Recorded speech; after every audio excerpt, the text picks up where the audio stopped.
Bonjour à tous et bienvenue dans notre matinale.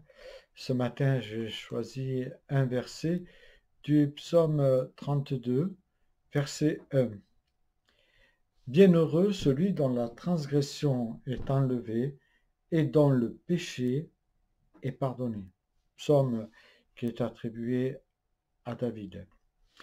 Ce passage nous révèle l'attitude d'un homme, qui était certainement David, euh, roi, juge, combattant, soldat, général, on pourrait dire. Mais ce passage nous le montre prenant conscience de la gravité de sa faute. Mais malgré ce qu'il a fait, David a cette ferme assurance du pardon de ses péchés. Et ça, c'est très important pour chacun de nous.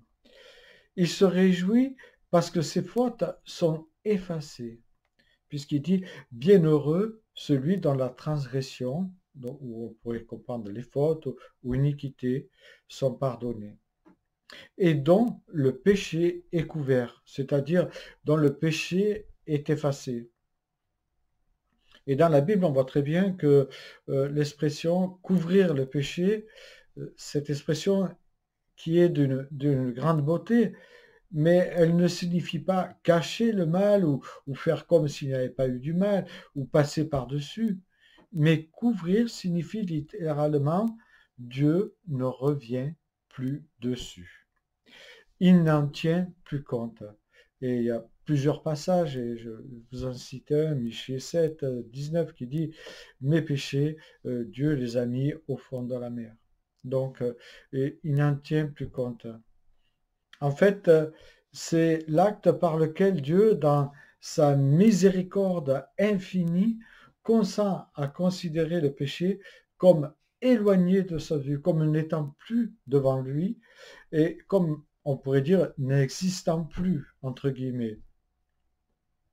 Ça nous ramène à ce passage du psaume 103, 12 qui nous dit « Autant l'Orient est loin de l'Occident, autant il éloigne de nous nos transgressions. » David ne traite pas à la légère son péché. Il sait très bien que le péché, c'est la rébellion contre Dieu.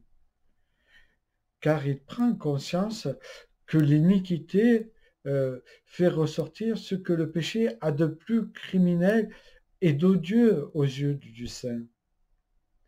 Mais il a aussi connaissance que là où le péché a abondé, la grâce a surabondé. Et l'apôtre Paul le dira très bien au chapitre 5 de Romains, au verset 20.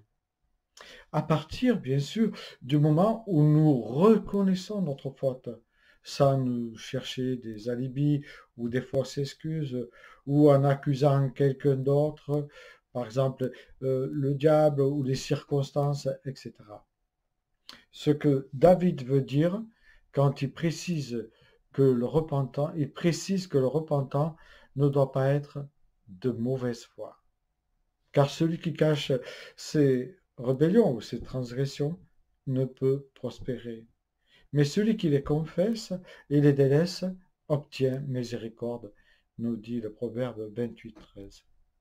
À la lecture de ce texte, nous comprenons que cette vérité n'est actualisée et ne devient réellement vraie que pour celui qui reconnaît sincèrement coupable sans essayer de se justifier.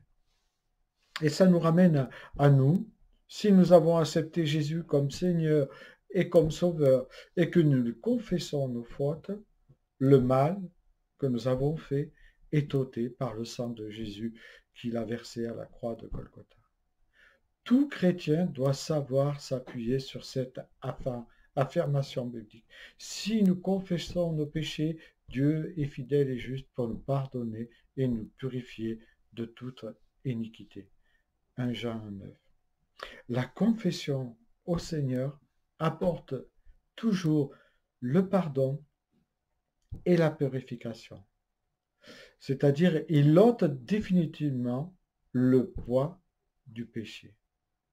Calvin a dit « Ce psaume nous enseigne que le bonheur ne se trouve que dans le pardon gratuit de nos péchés. » N'oublions pas la possibilité de recevoir le plein pardon pour toutes nos fautes nous sont acquises par la mort expiatoire du Christ à la croix de Golgotha.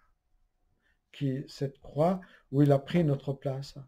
Son sacrifice a satisfait toutes les exigences du Dieu saint. Désormais, il peut déclarer juste ceux qui placent leur confiance en Jésus.